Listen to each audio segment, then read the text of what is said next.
সবাইকে আমন্ত্রণ জানাচ্ছি জিটিভির নিয়মিত স্বাস্থ্য বিষয়ক সাপ্তাহিক আয়োজন Unito pharmaceuticals limited doctor chamber অনুষ্ঠানে। প্রিয় দর্শক, আপনাদের সাথে আছি আমি ডাক্তার অর্থি জোখরিফ। প্রকৃতিতে বইছে শীতের হাওয়া। প্রত্যেক বছর শীতকাল এলেই আমাদের চোখে নানা ধরনের রোগ ব্যাধি ক্রমাগত যেন বাড়তেই থাকে।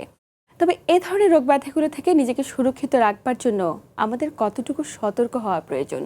প্রিয় দর্শক, আজ আমরা কথা বলবো শীতকালে নানা ধরনের চোখের রোগ ব্যাধি এবং তা প্রতিরোধে করণীয় বিষয়গুলো নিয়ে। এবং আলোচনা করবার জন্য স্টুডিওতে আমাদের সাথে উপস্থিত রয়েছেন দুইজন স্বনামধন্য বিশেষজ্ঞ চিকিৎসক। উপস্থিত আছেন অধ্যাপক ডাক্তার মোহাম্মদ মোতাহার হোসেন জুয়েল, যিনি প্রিন্সিপাল ও বিভাগীয় প্রধান, চক্ষু বিভাগ, এনাম মেডিকেল কলেজ ও হাসপাতাল। এবং আমাদের সাথে আরও উপস্থিত আছেন অধ্যাপক ডাক্তার মোহাম্মদ আবিদ কামাল, যিনি অধ্যাপক, চক্ষু বিভাগ, এনাম মেডিকেল কলেজ ও হাসপাতাল। স্যার, দুজনকে স্বাগত আমাদের আজকের আয়োজনে। স্যার, খুব চমৎকার বিষয় নিয়ে শুরু করছি। শীতকালে চোখে নানা ধরনের রোগ ব্যাধি, আসলে শীতকালে এলে কি কারণে চোখের জটিলতাগুলো বেড়ে যায়? শুরুতে জানবো কি কি ধরনের রোগ ব্যাধি হতে পারে। শীতকালে আমাদের যেসব কমন যে রোগগুলো আমরা পাই তার মধ্যে একটি হচ্ছে কনজাংটিভাইটিস। আপনি জানেন যে সাধারণত আমাদের বাংলাদেশে এটাকে চোখ উঠা বলা হয়। তো কনজাংটিভাইটিস আমরা সাধারণত তিন ধরনের হয়। একটি হচ্ছে আমরা বলি ব্যাকটেরিয়াল কনজাংটিভাইটিস, একটি বলি আমরা ভাইরাল, আর একটা আমরা বলি যে অ্যালার্জিক। শীতকাল যখন হয় তখন সাধারণত আমরা পাই ভাইরাল কনজাংটিভাইটিস, আর বর্ষাকালে সাধারণত আমরা ব্যাকটেরিয়াল কনজাংটিভাইটিস পেয়ে থাকি, আর শীতকালে আমরা পেয়ে যাই অ্যালার্জিক কনজাংটিভাইটিস। তো সেক্ষেত্রে যা আপনি জানেন, যখন কোনো একটা ভাইরাস আমাদের শরীরের ভিতরে ঢোকে সেটি সাধারণত নার্ভ রুটে জমা থাকে। যেহেতু শীতকাল, অনেকের ঠান্ডা, সর্দি, নাক বন্ধ থাকে এবং সেই নার্ভ রুটে জমানো যেই ভাইরাসগুলি আছে সে আবার রিঅ্যাক্টিভেট হয়। তো সেক্ষেত্রে দেখা যায় যে কনজাংটিভাইটিস হচ্ছে একটা কমন একটা রোগ। দ্বিতীয় হচ্ছে, যেহেতু আমাদের দেশে শীতকালে প্রচুর শাকসবজি হয়, বাণিজ্যিকভাবে ফলের চাষ হয়, এবং যেহেতু একটা কৃষি প্রধান দেশ, তো সেক্ষেত্রে দেখা যায় সরিষা চাষ হয়, সেখানে সবজির চাষ হয়। তো সেক্ষেত্রে অনেক সময় চোখে যারা চাষি আছে ওদের চোখে সামান্য একটু আঘাত লেগে চোখের মণিতে ঘা হয়, আমরা যেটা বলি কর্নিয়াল আলসার। তৃতীয় হচ্ছে আমরা বলি ব্লেফারাইটিস, যা আমাদের চোখের পাতার যে পাপড়ি রয়েছে সে পাপড়ি গোড়ায় খুশকি জমে তখন তার পাপড়িগুলিতে ইনফ্ল্যামেশন হয়ে যায়, তার চোখ প্রচণ্ড চুলকায়, জ্বালা করে, তার চোখ দিয়ে পানি পড়ে, এটা আমরা পেয়ে থাকি। এরপর আমরা যেটা পেয়ে থাকি সেটা হচ্ছে ড্রাই আই। আপনি জানেন যে শীতকালে যখন আমাদের আর্দ্রতা মিতি কমে যায় তখন আমাদের চোখের পানির তেলের অংশটা কমে যায়। আমাদের চোখের পানি তিনটে অংশ আপনি জানেন, একটু হচ্ছে আমরা বলি তেল বা চর্বি, আর একটু হচ্ছে পানি। তো এখন যদি দেখা যায় যে আর্দ্রতা মিতি কমার কারণে আমাদের এই পানি যদি শুষ্ক হয়ে যায় তখন তার চোখে জ্বালা করে, তাকাইতে পারে না, কষ্ট হয়। এগুলো হচ্ছে আমাদের কমন শীতকালের রোগ। স্যার, এই যে এত এত রোগ ব্যাধি হচ্ছে চোখে শীতকালে এলেই, এটার পিছনে কি কোনো কারণ রয়েছে? কেন শীতকালে এলে এই সমস্ত রোগ ব্যাধিগুলো বেড়ে যায় চোখে? শীতকালে আসলে বাতাসে যে আর্দ্রতা কম থাকে, বাতাসে জলীয় বাষ্প কম থাকে, এর ফলে দেখা যায় আমাদের চোখের যে পানি লেয়ারটা এটা খুব জলদি শুকায় যায় এবং সেখানে ড্রাই আই হয়। ড্রাই হলে চোখ খচখচ করে, মনে হয় কোনো ময়লা পড়ে আছে।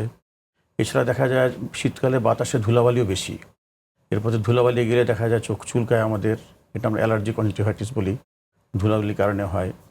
আর এছাড়া আমাদের স্যার যেটা বললেন যে দেখা যায় শীতকালে শাকসবজি বেশি হয়, ফুল বেশি হয়, কিছু আঘাত লাগে এসব কারণে, যেখানে চোখে আমাদের বিভিন্ন রকম জীবাণু আসে।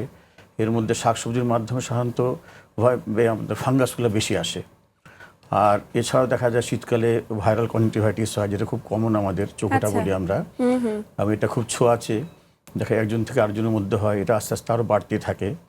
এই ব্যাপারে আমাদের খুবই সচেতন হওয়া দরকার। স্যার, একটু কনজাংটিভাইটিস সম্পর্কে জানছিলাম, স্যার একটু কিছুখানি বলেছে, আরো বিস্তারিত জানবো যে কনজাংটিভাইটিস বলতে আমরা কি বুঝি, এটা আসলে কি ধরনের রোগ? চোখের মণির চারপাশে যে সাদা অংশ আছে তাকে আমরা বলি কনজাংটিভা। যদি এই কনজাংটিভাটা কোনো কারণে ইনফ্লামেশন হয় তখন তার চোখ দিয়ে পানি পড়ে, চোখ লাল হয়ে যায়, চোখ খসখস করে। যেটা আমি শুরুতে বলেছিলাম যে এই কনজাংটিভাইটিস হচ্ছে তিন ধরনের। একটা হচ্ছে আমরা বলি অ্যালার্জিক কনজাংটিভাইটিস, একটা আমরা বলি ভাইরাল কনজাংটিভাইটিস, আর একটা আমরা বলি ব্যাকটেরিয়াল কনজাংটিভাইটিস। তো সেক্ষেত্রে যদি ব্যাকটেরিয়াল কনজাংটিভাইটিস হয় তাহলে চোখ দিয়ে পানি পড়বে এবং চোখ দিয়ে ময়লা বের হবে। যদি ভাইরাল কনজাংটিভাইটিস হয় তাহলে চোখ দিয়ে পানি পড়বে, চোখ খসখস করবে, চোখ লাল হবে, কিন্তু ময়লা আসবে না। আর যদি অ্যালার্জিক কনজাংটিভাইটিস হয় তাহলে তার চোখে এক ধরনের আমরা বলি মাকড়সা আঁশের মতো এক ধরনের ময়লা বের হবে, প্রচুর চোখ চুলকাবে। তো সেক্ষেত্রে শীতকালে আমরা সাধারণত এই 3 ধরনের কনজাংটিভাইটিস আমরা পেয়ে থাকি। তার মধ্যে একটি যে কথা স্যার বলছিলেন যে এটা অনেক সময় সোয়াসে হয়, যেটা বিশেষ করে ভাইরাস যেগুলি আছে এগুলি সোয়াসের কারণে দেখা যায় যদি পরিবারের কোনো একজন সদস্য আক্রান্ত হন তাহলে অন্যদেরকে ছড়িয়ে যায়।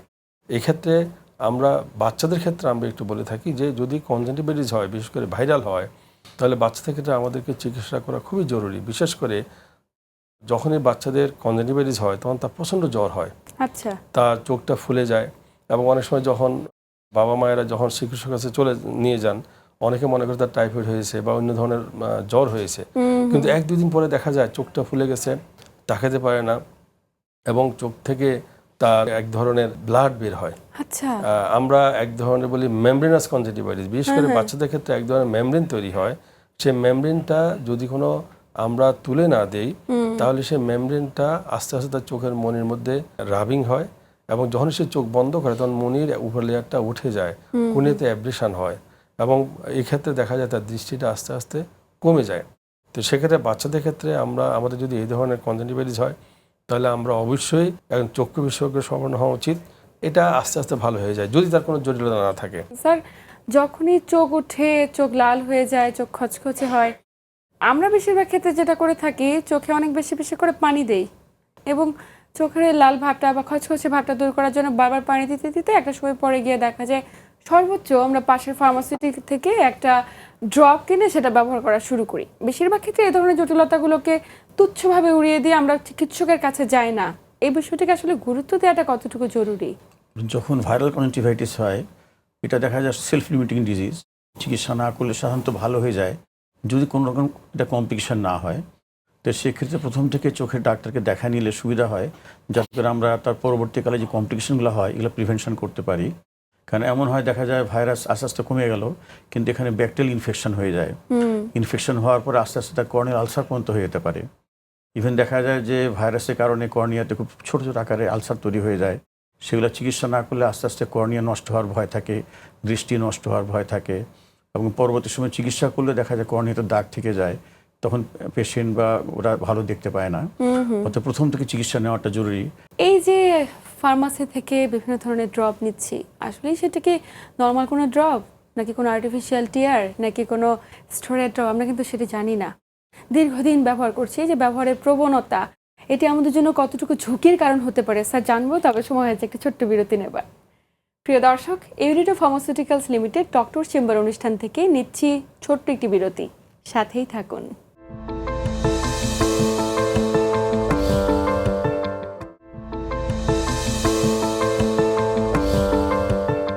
প্রিয় দর্শক, বিরতির পর আবারও সবাইকে স্বাগত জানাচ্ছি Unito pharmaceuticals limited doctor chamber অনুষ্ঠানে। আপনাদের সাথে আছি আমি ডাক্তার অর্থি জোখরিফ এবং আমার সাথে আছেন দুজন স্বনামধন্য বিশেষজ্ঞ চিকিৎসক। স্যার, বিরতির পর আবারও স্বাগত আমাদের আজকের আয়োজনে। বিরতির আগে কথা বলছিলাম যে চোখে যে কোনো ধরনের জটিলতা হলে, সেটি হোক চোখ খচখচ করা, চোখে জ্বালা পোড়া, জটিলতা লাল হয়ে যাওয়া, যে কোনো জটিলতা হলে আমরা ফার্মাসিস্টদের প্রতি বা ফার্মাসিউটিক্যালে যে কোনো একটা ওষুধের দোকান থেকে ওষুধ কিনে সেটা ড্রপ ব্যবহারের প্রতি আস্থা রাখি। এটি আমাদের চোখের জন্য কতটুকু ক্ষতির কারণ হতে পারে? আমাদের চোখে যখন লাল হয়, চোখ দিয়ে পানি পড়ে অথবা চোখ খসখস করে, আমাদের দেশের মানুষের মনে একটা ধারণা যে হয়তোবা তার চোখ উঠেছে। যদি চোখ লাল হয়ে যায়, চোখে পানি পড়ে কিংবা চোখ খসখস করে, এটা হতে পারে কর্নিয়াতে আলসার, হতে পারে কনজাংটিভাইটিস, হতে পারে চোখের মনিতে কোনো ধরনের ফরেন বডি, অথবা হতে পারে তার চোখের নেত্রনালীটা বন্ধ হয়ে তার পানি পড়ছে এবং লাল হয়ে গেছে। তো সেক্ষেত্রে যে যখনই তারা পার্শ্ববর্তী একটা ওষুধের দোকানে যায়, তারা একটা ড্রপ দিয়ে দেয়, সেটা হচ্ছে স্টেরয়েড আই ড্রপ, যেটি হচ্ছে মানে খুবই বিপজ্জনক একটি কারণ আমাদের চোখের দৃষ্টির জন্য। যখন ওদের কাছে যায় ওরা একটা স্টেরয়েড ড্রপ দিয়ে দেয় এবং চোখ উঠেছে বলে ড্রপ দিয়ে দেয়, হয়তোবা দেখা যায় তার চোখ ওঠে নাই, তার চোখের মনিতে ঘা হয়েছে। তো সেক্ষেত্রে যখন এই ড্রপটা দেয় তখন দেখা যায় যে বিশেষ করে কর্নিয়াতে যদি আলসার হয়, বিশেষ করে ফাঙ্গাল হয়, তাহলে আমরা যদি স্টেরয়েড আই ড্রপ দিই তাহলে 24 ঘন্টার মধ্যে তার চোখের মনিটা ছিদ্র হয়ে চোখটা নষ্ট হয়ে যায়। এবং এক্ষেত্রে আমরা প্রচুর রোগী আমরা পেয়ে থাকি যে এই সব ওষুধের কারণে তার কর্নিয়া পারফোরেট হয়ে চোখ নষ্ট হয়ে যায়। দ্বিতীয় হচ্ছে অনেক সময় দেখা যায় যদি কারো অ্যালার্জিক কনজাংটিভাইটিস হয়, তারা ওষুধ দোকানে যায়, এই ধরনের ড্রপ দিয়ে থাকে, যেহেতু স্টেরয়েড আই ড্রপ যখন দেয় চোখটা লালটা কমে যায়, তার কাছে একটু সুদিং লাগে, আরাম হয়, সে কিন্তু বারবার এই ওষুধটা দিতে থাকে। আচ্ছা আচ্ছা। এক্ষেত্রে যখন দেওয়া হয় তখন আমরা বলি স্টেরয়েড ইনডিউস গ্লোকোমা, আরটা বলি আমরা স্টেরয়েড ইনডিউস ক্যাটারেক্ট। যে ক্যাটারেক্ট হচ্ছে আপনি জানেন যে আমাদের যেই লেন্স আছে সেটা হচ্ছে ক্রিস্টাল ক্লিয়ার স্ট্রাকচার। এই লেন্স দিয়ে আমরা সাধারণত চোখের আলোটা চোখের মনিতে পড়ে, ওখান থেকে লেন্সের মাধ্যমে রেটিনে গেলে আমরা তখন দেখি। তো এক্ষেত্রে যখনই আমরা বেশি সময় ধরে স্টেরয়েড ইউজ করি তখন আমাদের যেই মানে ক্রিস্টাল ক্লিয়ার যে লেন্সটা এটা ঘোলা হয়ে যায়, আচ্ছা। ঘোলা হয়ে গিয়ে তার চোখে আমরা বলি সানি বা ক্যাটারেক্ট হয়ে যায় এবং তার দৃষ্টিটা আস্তে আস্তে নষ্ট হয়ে যায়। সেকেন্ড যেটা হয় যে গ্লোকোমা নামে আরেকটি চোখের অন্ধত্বের দ্বিতীয় প্রধান কারণ হচ্ছে গ্লোকোমা। যখনই সে স্টেরয়েডটা ব্যবহার করে তখন তার চোখের প্রেশারটা বেড়ে যায়, বেড়ে গিয়ে তার চোখের নাপটা আস্তে আস্তে শুকিয়ে যায় এবং রুগীরা অনেক সময় যখন আমাদের কাছে এসে বলে যে আমি চোখে একটু কম দেখি, আমরা যখন টেস্ট করে দেখি তার চোখের প্রেশার অনেক বেড়ে গেছে, তার নাপটা শুকিয়ে গেছে, আচ্ছা। অথবা অনেক সময় দেখা যায় তার চোখে ছানি পড়ে গেছে। তো সেক্ষেত্রে যদি আমরা এই ধরনের কারো কমপ্লেন হয় সেক্ষেত্রে অবশ্যই এখন চক্ষু বিশেষজ্ঞকে দেখাতে হবে। একটা ডাটায় দেখা গেছে যে আমাদের দেশে 54% রুগী যারা যখনই চোখের মনিতে ঘা হয় ওনারা আমলে নেন না। একদমই একদমই। ওনারা শামুকের পানি দেন, পাতার রস দেন এবং বিভিন্ন ধরনের অপচিকিৎসা করে থাকেন। এবং দেখা যায় 56% রুগী ওনারা সাধারণত কুয়াকদের কাছে যান। তো সেক্ষেত্রে দেখা গেছে যে এই ধরনের অপচিকিৎসার কারণে চোখের মনিটা নষ্ট হয়ে গিয়ে আস্তে আস্তে দাগ পড়ে যায় এবং আস্তে আস্তে তার দৃষ্টিটা নষ্ট হয়ে যায়। তো সেক্ষেত্রে অনুরোধ করব যাদের এই ধরনের সমস্যা হয় তারা যাতে ওষুধ দোকানে গিয়ে ভুল ওষুধ ব্যবহার করার কারণে যে কমপ্লিকেশনগুলো হয় এগুলি না করে যারা তাৎক্ষণিক চোখটা চিকিৎসকের কাছে যায়। ভালো থাকে চিকিৎসকের শরণাপন্ন হওয়া উচিত। একদমই, খুবই চমৎকারভাবে বলেছেন। আমি একটু স্যারের কাছে যাব একটু ভিন্ন প্রসঙ্গে। স্যার, আমরা অনেক সময় দেখি যে ছোট বয়স থেকে মাঝারি বৃদ্ধ প্রত্যেকেই দীর্ঘ সময় সোশ্যাল মিডিয়া স্ক্রল করছে বা কম্পিউটারে কাজ করছে বা পড়াশোনা করছে, চোখ থেকে ক্রমাগত পানি পড়ছে। প্রায়শই এটা কিন্তু হয়, আমরা অনেকের কাছে কমপ্লেন শুনি। ইভেন আমাদের মতো তরুণ যারা, তাদের ক্ষেত্রে এটা খুব স্বাভাবিক একটি ঘটনা। আসলে চোখ থেকে কি কারণে পানি পড়ে? যখন আমরা ডিভাইস ব্যবহার করি, যে কোনো ডিভাইসে হোক, মোবাইল হোক, কম্পিউটার হোক, সেক্ষেত্রে কিন্তু আস্তে আস্তে চোখের পানিটা শুকায় যায়। এর কারণ হচ্ছে যখন আমরা কোথাও কোনো কাজ করি খুব আমরা অ্যালার্ট থাকি, অ্যালার্ট থাকলে চোখের যে পলক পড়াটা, ব্লিঙ্কিংটা এটা কম হয়। কম হওয়ার ফলে আস্তে আস্তে করে ড্রাইনেসটা ডেভেলপ করে, চোখটা শুকায় যায়, তখনই তার চোখ খচখচ করে এবং চোখের যে পানি লেয়ার থাকে, 3টা লেয়ার থাকে অ্যাকচুয়ালি, 3টা লেয়ার মধ্যে একটা ভেঙে গেলেই বাকি পানিটা পড়ে যায়। তখন দেখা যায় পেশেন্টের সবসময় পানি পড়তেছে এবং তার একটা চোখ খচখচ করতেছে। সেই ক্ষেত্রে আমাদেরকে যেসব ডিভাইস ব্যবহার না করলেও চলে সেগুলো আমাদের বাদ দেওয়াটা ভালো। এখন তো ডিভাইস আসলে অ্যাকচুয়ালি আমাদের লাইফের পার্ট হয়ে গেছে, ব্যবহার করতেই হবে। তবুও যেগুলো ব্যবহার না করলে চলে সেগুলো ব্যবহার না করলে ড্রাইনেসটার পরিমাণটা কম হয়। আর যারা অলওয়েজ ব্যবহার করতেই হবে, এদেরকে আমরা টিয়ার জাতীয় ড্রপ ব্যবহার করার জন্য পরামর্শ দিই। এটা কোনো সাইড এফেক্টও নাই, এটা ব্যবহার করলে কোনো ক্ষতি হয় না, এটা সুবিধা আছে এবং তাদের চোখটা অনেক আরামদায়ক থাকে। মানে কোনো ব্যক্তি যদি টানা কাজ করে কম্পিউটারে, যে আমাদের যে এখন সেডেন্টারি লাইফস্টাইল, তাতে করে দেখা যায় দীর্ঘ সময় কম্পিউটারে কাজ করতে হচ্ছে। এই দীর্ঘ সময় কম্পিউটারে কাজ করা বা স্ক্রলিং করা, এটার ক্ষেত্রে কি কোনো নিয়ম রয়েছে যে কতক্ষণ পর পর আমরা করতে পারি, বা নাকি টানা করে যেতে হবে এবং তিনি মাঝে মাঝে ড্রপটি ব্যবহার করবেন? এটা আসলে যেটা নিয়ম অ্যাকচুয়ালি এটা মানা খুব কঠিন হয় অ্যাকচুয়ালি। এটা 20-20-20 বলি আমরা। প্র্যাকটিক্যালি হচ্ছে 20 মিনিটস কাজ করার পরে সে 20 সেকেন্ড রেস্ট নিবে এবং 20 ফিট দূরে তাকাবে, তাহলে তার চোখটা ভালো থাকবে। যদি এটা খুব বেশি প্র্যাকটিক্যাল না হয় সেক্ষেত্রে তাকে ড্রপ ব্যবহার করতে হবে এবং মাঝে মাঝে কাজ থেকে ব্রেক দিতে হবে। সে ব্রেকের সময় সে চোখের কোনো কাজ করবে না, সে পেপার পড়বে না, টিভি দেখবে না। ব্রেক মানে চোখের পুরোপুরি রেস্ট থাকবে, তাহলে সে দীর্ঘক্ষণ ধরে কাজ করতে পারবে এবং অনেক বছর ধরে কাজ করলে তার সমস্যাগুলো হবে না।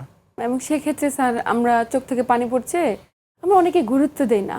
যদি গুরুত্ব না দেই, চোখ থেকে পানি পড়াটা কি কোনো ক্ষতির কারণ হতে পারে কিনা? এটা আস্তে আস্তে ড্রাইনেস ডেভেলপ করলে তার কর্নিয়াতে গ্র্যাজুয়ালি যে আমাদের পর্দাগুলো থাকে সেগুলো আস্তে আস্তে নষ্ট হয়ে তখন বিভিন্ন কমপ্লিকেশন হবে, তার দৃষ্টি আস্তে আস্তে খারাপ হয়ে যেতে পারে। স্যার, আমরা তো স্যারের কাছে জানছিলাম যে চোখ থেকে পানি পড়ে কি কারণে। তো আমরা অনেক সময় দেখি চোখের কোণা থেকে ময়লা ক্রমাগত বেরোচ্ছে, একটু একটু করে বেরোচ্ছে, চোখের কোণা জমে থাকছে। পানি পড়া এবং ময়লা পড়া দুটোকে একই জিনিস, এবং এগুলো আসলে কি কারণে হয়ে থাকে? চোখের পানি পড়ার অনেকগুলো কারণ রয়েছে। বিশেষ করে আমরা বলি যদি এক্সেসিভ টিয়ারিং হয়, ওয়াটারিং হয়, তাকে আমরা বলি ল্যাক্রিমেশন। আর যদি চোখের পানি পড়ে সাথে ময়লা বের হয় তাকে আমরা বলি ইফি পড়া। তো সেক্ষেত্রে চোখের পানি পড়ার অনেকগুলি কারণ রয়েছে, বিশেষ করে আমাদের চোখের নেত্রনালী যদি দেখা যায় বন্ধ থাকে, তাহলে সেখান থেকে চোখের পানি যেহেতু চোখে পরিষ্কার করে নাকে গলায় যেতে পারে না, চোখের পানিটা জমে, তো চোখের পানি পড়ে। এবং যেহেতু পানিটা ভিতরে যেতে পারে না, সেখানে কিছু ইনফেকশন হয়, তখন সেখানে কিছু ময়লা জমে, আমরা বলি ইফি পড়া। তো সেক্ষেত্রে যে পানি পড়ার অনেকগুলো কারণের মধ্যে একটু হচ্ছে নেত্রনালীটা বন্ধ থাকে। দ্বিতীয় হচ্ছে অনেক সময় যদি দেখা যায় যে চোখে কোনো ফরেন বডি পড়ে, যে চোখের কর্নিয়া অথবা কনজাংটিভাতে কোনো ধরনের ফরেন বডি পড়ে আছে, সে যখন ব্লিঙ্ক করে তখন তার ইরিটেশন হয় এবং পানি পড়ে। অনেক সময় দেখা যায় যে আমাদের এই যে চোখের পাপড়ি রয়েছে, পাপড়ি গোড়ায় যদি কোনো ধরনের খুশকি জমে, আমরা ব্লেফারাইটিস বলি, তখন চোখ দিয়ে পানি পড়তে পারে। আরেক সময় দেখা যায় যে আমাদের চোখে যে পাপড়ি রয়েছে, পাপড়ি যদি কোনো কারণে ভিতরে ঢুকে যায়, তখন দেখা যায় তার কর্নিয়াতে ইরিটেশন হয়, তখন চোখ দিয়ে পানি পড়তে পারে। এবং অনেক সময় দেখা যায় আমরা ইমোশনাল টিয়ার্স, যে আমরা যখন ইমোশনাল হই তখন চোখ দিয়ে পানি পড়তে পারে। তো সেক্ষেত্রে আমাদের বুঝতে হবে যে কী কারণে পানি পড়ছে। যদি সে কারণে চিকিৎসা আমরা করি তাহলে তার পানি পড়া কমে যাবে। আর ইফি পড়া আমরা যেটা বলছি, সেটা যদি আমাদের চোখের নেত্র নালীটা বন্ধ থাকে, বিশেষ করে আপনি জানেন যে আমাদের চোখের পানিটা চোখ থেকে তৈরি হয়ে নাকের ভিতর দিয়ে গলায় চলে যায়। আমাদের নেত্রনালী যে কোনো কারণে বন্ধ থাকে, তাহলে সেখানে একটা ইনফেকশন হয়, একটা অর্গানিজম ডেভেলপ করে। সেক্ষেত্রে তার যখন আমরা চোখের কোণায় আমরা টিপ দিই, তখন পুঁজ বের হয়। তো সেক্ষেত্রে আমরা মেডিকেলের ভাষা বলি ড্যাক্টারোসিস্টাইটিস। তো এক্ষেত্রে যদি এই ধরনের রোগ হয়, আমরা যদি সাসপেক্ট করি, আমরা অনেক সময় একটু সিরিঞ্জিং করে দিই। সিরিঞ্জিং করার পরে যদি তার গলায় ওষুধ যায় তাহলে তো ভালো হয়ে গেল। আর যদি গলায় ওষুধটা না যায় তাহলে সেক্ষেত্রে আমরা একটা সার্জারি করি, আমরা বলি ডিসিআর অপারেশন। তো সেক্ষেত্রে চোখের পানি পড়া বা ময়লা আসার কারণটা যদি বের করে তার কারণে আমরা চিকিৎসা করি, তাহলে তার ওইভাবে চোখটা ভালো থাকে, পানি পড়বে না, চোখ দিয়ে ময়লা বের হবে না। বাহ, খুবই চমৎকার ভাবে শুনলাম। এবং স্যার, যেহেতু আপনি নিশ্চয়ই কিছু অ্যাড করতে চান, করুন। আমি আসলে আমাদের স্যার খুব সুন্দর বলছেন, কারণ ছোট বাচ্চাদের আমরা অনেক পাই যাদের জন্ম থেকে চোখে পানি পড়ে এবং ময়লাও আসে। তো এই ক্ষেত্রে কিন্তু সঠিক সময় চিকিৎসা করলে এটা ভালো করা সম্ভব। আমরা ছোট বাচ্চার মাকে শিখাই দিই কীভাবে ম্যাসেজ দিবে, কিভাবে সে ময়লাগুলোকে বের করে দিবে। এবং দেখা যায় ঠিকমতো মেনটেন করলে 1 বছরের মধ্যে প্রায় 95% বাচ্চারা ভালো হয়ে যায়। আর যদি কেউ দেরি করে আসে 1 বছরের পরে, দেখা যায় সেক্ষেত্রে ভালো হওয়ার সম্ভাবনা অনেক কমে যায়। সাধারণত যদি ভালো না হয় তাহলে 1 থেকে 2 বছরের মধ্যে আমরা অপারেশন করি। অপারেশন ছোট কিন্তু অজ্ঞান করে করতে হয়। অজ্ঞান করে করতে গেলে মারা খুব ভয় পায়, তারা অপারেশন করাতে চায় না। এবং যখন দেখা যায় 2 বছর 2.5 বছর পার হয়ে যায়, তখন আর ছোট্ট অপারেশন করা যায় না, আবার 5-6 বছর দেরি করতে হয়। এই 5-6 বছর দেরি করলে বাচ্চা কষ্ট পায়, স্কুলে যায়, পানি পড়তেছে, ময়লা আসতে, এবং এরপর ইনফেকশনের ভয় থাকে তার। দেখা যায় সাইডে তার নাকের পাশে ফুলে যায়, একটা ফোড়ার মতো হয়ে যায়, অ্যাবসেস হয়ে যায়, ওটা বাস্ট করে যায়, দেখা যায় পুঁজ বের হয়, এবং সেক্ষেত্রে পরে অপারেশন করলেও ভালো হয় না। এটাকে অ্যাড করতে চাই, আমাদের দেশে সাধারণত দেখা যায় যে যারা দাদা দাদি, নানা নানি অথবা বাবা মা, ওদের মধ্যে একটা ভুল একটা কনসেপশন আছে। সেটা হচ্ছে বিশেষ করে আমরা বলি এই যদি বাচ্চাদের জন্মের পরপর চোখ দিয়ে পানি পড়ে, ময়লা আসে, মেডিকেলের ভাষায় বলি আমরা কনজেনিটাল নেজেল ডাক্ট অবস্ট্রাকশন। এখন যখনই চোখ দিয়ে পানি পড়ে, ময়লা পড়ে, তখন দেখা যায় ওনারা বলে তোমার ব্রেস্ট ফিডিং করার সময় চোখে দুধ পড়েছে, এই জন্য ইনফেকশন হয়েছে। এটা একদম একটা ভুল ধারণা। এবং অনেক সময় দেখা যায় দাদারা বা নানারা ডাক্তার কাছে আসতে দেয় না, এবং এটা ভালো হয়ে যাবে। কিন্তু দেখা যায় যে যখন 18 মাসের পরে ওরা আসে, তখন এটা সার্জারি লাগে। তো সেক্ষেত্রে একটা ভুল একটা ধারণা যে ব্রেস্ট ফিডিং করার কারণে চোখে দুধ পড়েছে, এই জন্য ইনফেকশন হয়েছে। মায়ের দুধ হচ্ছে একটা পবিত্র স্টাইল, একটা মানে নিয়ামত। তো সেক্ষেত্রে এখান থেকে কোনো ইনফেকশনের সম্ভাবনা থাকে না। আমরা আলোচনা করব, তবে সময় হচ্ছে একটা ছোট্ট বিরতি নেবার। প্রিয় দর্শক, Unito pharmaceuticals limited doctor chamber অনুষ্ঠান থেকে নিচ্ছি আবার একটি বিরতি, সাথেই থাকুন।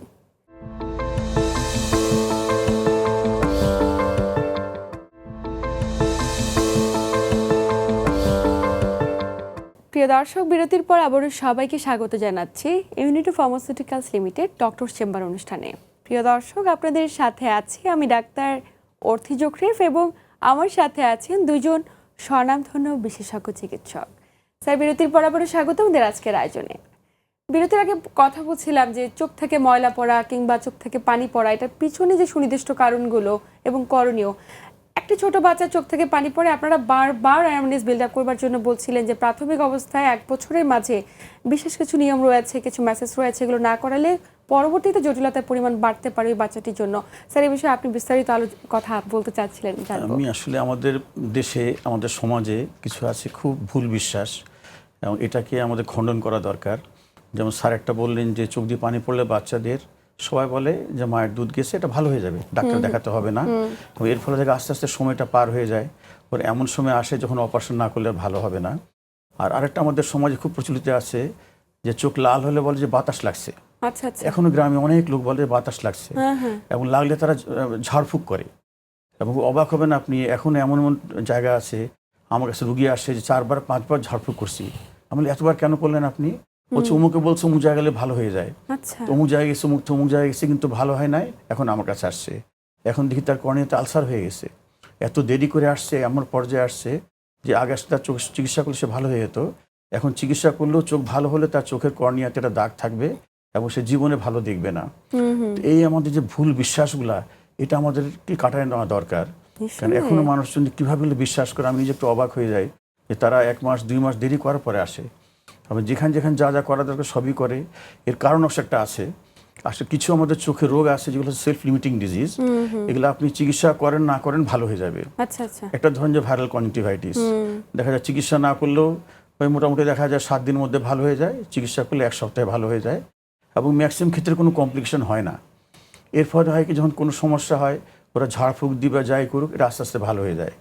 আরেকটা রোগ আছে আমাদের চোখের পাতার মধ্যে, একটা সোয়েলিং হয়, আমরা ক্যালেজিয়ন বলি। তো ক্যালেজিয়ন দেখা যায় প্রায় 90% এমনি এমনি ভালো হয়ে যায়। এটাও তারা বিভিন্ন রকম ঝাড়ফুঁক দেয়, দিয়ে ভালো হয়ে যায়। তো ওদের একটা আস্তে আস্তে নাম হয়ে যায়, ওখানে গেলে তো আমার চোখ লাল ছিল ভালো হয়ে গেল, চোখে একটা গোটা হয়েছিল এটাও ভালো হয়ে গেল, তাহলে আমি ডাক্তারের কাছে যাব না। এরপর ওদের নাম হয়ে যায়। ওদেরকে আমি জিজ্ঞেস করি আপনারা কেন যান ওখানে? তারা কোনো টাকা পয়সা নেয়?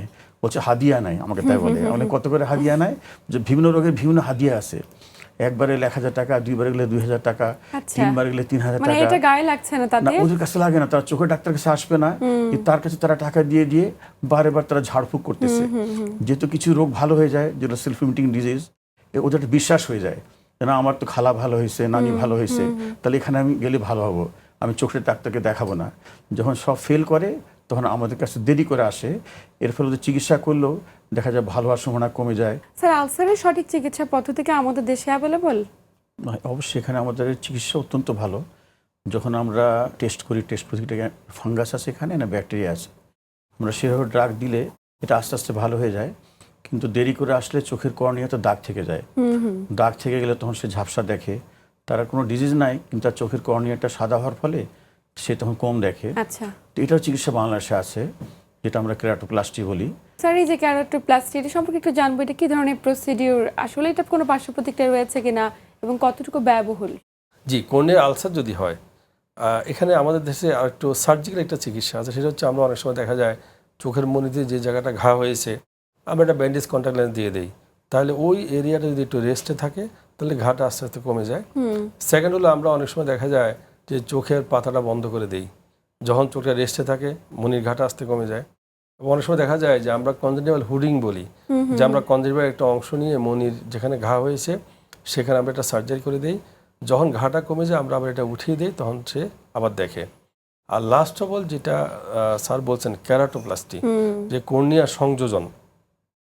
কর্নিয়া সংযোজন হচ্ছে যে আপনি জানেন যে বাংলাদেশে আমাদের যত শরীরের অর্গান ট্রান্সপ্লান্টেশন আছে, দেখা যায় যে আপনি লিভার ট্রান্সপ্লান্টেশন বা কিডনি ট্রান্সপ্লান্টেশন, সেখানে জীবিত মানুষের এটা দেওয়ার বিধান আছে।